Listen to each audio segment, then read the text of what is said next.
that actually is going to bring up the next point. You mentioned the story with your sister or about your sister that you did for Barbed Wire. Now, it's the headline on it is one because most people, unfortunately, these days barely get into the story, but the headline kind of lunges off the page. Quote, she voted for Trump, then had two terrifying miscarriages in Texas. This is from October 9th of just 2024, just a few months ago. Go into more detail on that because, for one, it's jarring to just simply hear the she voted for Trump and then boom. Tell us more about your sister's ordeal. Yeah, so yes, that was a personal essay that I wrote in last fall of 2024. This was a story that actually I didn't know about, Jay, and as you may have read in the piece, and I would encourage folks to read it. It's a hard read, but I put a lot of soul and emotion into it when I wrote it. But this was this past summer, as I was leaving my job and everything, I mentioned that I had gone to Dallas and I hadn't really connected with my sister in a long time.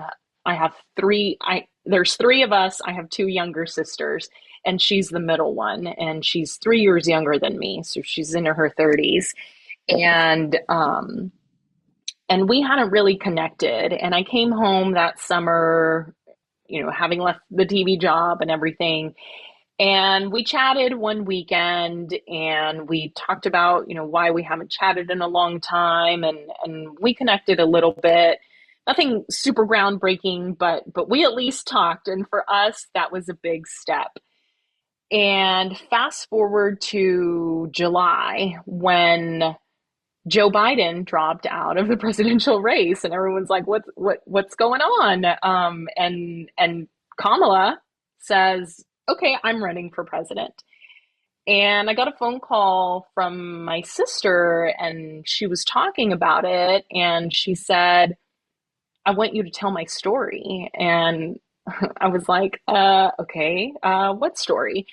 And she went on to say that she suffered a miscarriage and she couldn't get the help that she needed. And she said, I'm voting for Kamala, like point blank period. I almost died. And this woman is saying that she will help recodify abortion rights. And that is important to me. And I asked her, first of all, are you sure if you that you want to share this story? Because, I think by now we all know that whatever you put on the internet will undoubtedly, even if you post a picture of a flower, trolls are somehow going to show up and troll. That's what Every, they do. everybody's got a problem with everything these days, no matter Yes. what's happening. Exactly, exactly. And so she was adamant. She said, "I really want to share my story." And you know, we got through the story, and I almost didn't ask her why this was so important for her, but I kind of also I had a hunch, and I asked her. I said, she said, "I'm just really nervous because." if if she's referring to Kamala at this point, she said, if Kamala doesn't win, that means Donald Trump is going to win, and that can't happen again. And I said, "Did you vote for Donald Trump?" And she said, "I did." And I, I at that time we again our relationship was a little fringe. We didn't talk much. And then that's when she shared with me that in 2016 she had voted for Donald Trump. And so fast forward all these years, she was adamant about, her words, not making that mistake again, and making sure that she could vote for someone that in her eyes was really going to be a champion for reproductive rights for women, and to make sure that she didn't have another near death experience after a miscarriage. And it was it was really interesting to hear her story both as a journalist but also as her older sister, and coming to terms with, wow, there's a lot of life that I hadn't connected with in terms of my sister, and to hear her share her story and be so adamant about sharing her story was at the very least, it was a very emotional time. But it was a story that really resonated with a lot of people. To date, it's been our most viewed and read story on our website right now. And actually, a little heartbreaking, but this morning I was at the gym, just unplugging, just being off of social media today, just wanted to really be present. It's also my dad's third death anniversary.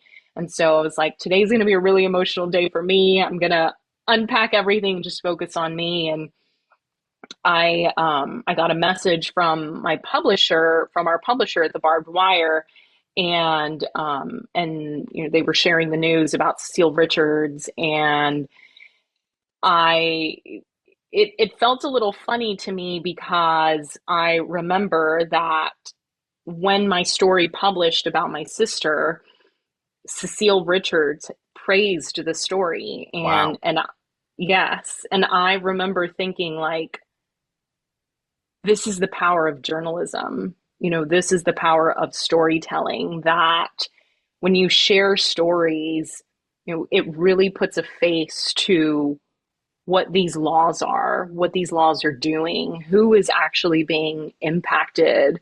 At the end of the day, I'm not dehumanizing my sister, but she's part of the statistics. She's the first gen Latina single mom who had no access to healthcare. She had no insurance at the time, and she was hemorrhaging, going through a miscarriage, having to call hospitals during active hemorrhaging and saying, "Can you help me?"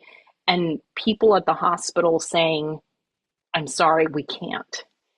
And it's harrowing, and to know that the founder of Planned Parenthood read that and was really moved by my sister's story, and the way in which it was written, was it was a special moment. It was a special moment. And so I think about that even just today, and me and my woo-woo-ness, but I'm like, all of the things always align, and it's a funny way in which things happen and why. I guess two things to come out of that. I mean, first, I guess first question would be, what I'm sure you asked, what led her to vote for Donald Trump in the first place in 2016?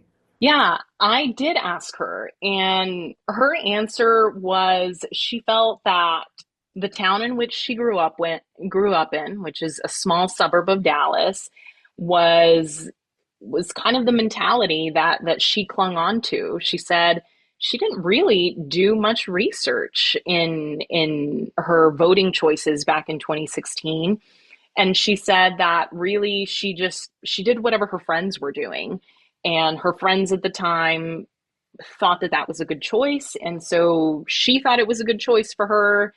And there's a quote in the piece that said, "I really just felt like we needed someone in the White House who was not going to be like a yes man. It was going to be someone who we needed, who was just going to be like tough."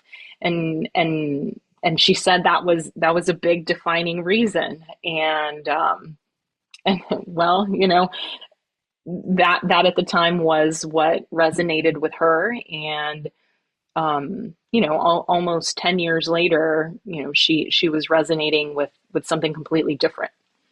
And secondarily, it's hearing the passion that comes out there because from what I've read of you and just from what I've seen of you before, you go all in on these things. What continues to drive you to tell stories like this? Because clearly, while TV wasn't, even though you were really good at it, you felt TV was not for you anymore, but journalism is. What drives you to keep doing this, to go out there and keep telling stories like this with a passion that you have, particularly for people in the state of Texas? Yeah, I think a couple things. I was talking about this with a friend of mine, and when I was younger, I mentioned that it's my dad's death anniversary. When I was younger, he would always tell me, I mean, I remember like even being in kindergarten, he would sit me down and say, never forget where you came from, remember your roots. And, he would call me mi reinita, my little queen. He would say, mi reinita, never forget where you came from. And you're a kid. You don't really, it's like, okay, like I'm ready to go color. And it didn't resonate with me then the way it does now. And and I feel that now, 27 years later, from when I have those memories, it's probably the biggest gift that my dad could have ever given me. And he wasn't a perfect person by any means. And that's a different essay for a different day. We had a challenging relationship through my teenage years and even into my 20s and 30s, but that was a beautiful gift that he left me with, was never forget where you came from. And I think about some of these stories that a lot of a lot of us are just busy in life now. We are all so busy. We do the thing. We're attached to social media. It's almost like junk food, right? Like social media a lot of times feels like junk food, and that it's a temporary relief. It kind of zones you out. You're scrolling through, seeing the funny memes, the cat videos, the all the things, and you, unless you're really looking to focus in, a lot of people are uninformed, and it's important to me to share stories like my sister, because the the things that are happening around us are not without consequence, whether it's a good consequence, a bad consequence, or a neutral consequence. Like every action has consequences, and and it's important to be able to put a face to those stories. Case in point, abortion laws in Texas. I there was a point in my life where I did not know that abortion was a crucial part of healthcare for women.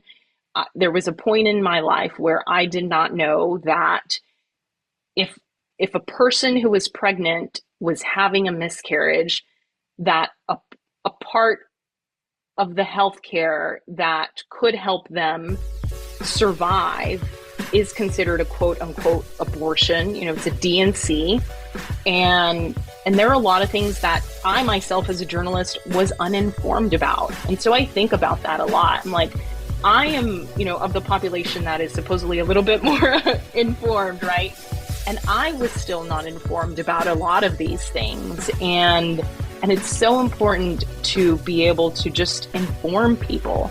I think the passion comes from making sure too that people who look like me and people who came from similar backgrounds that I did have the ability to see themselves in some of these stories, so they can know and they can be informed, and they can make better decisions for their life and for their future and for the next generations that are coming.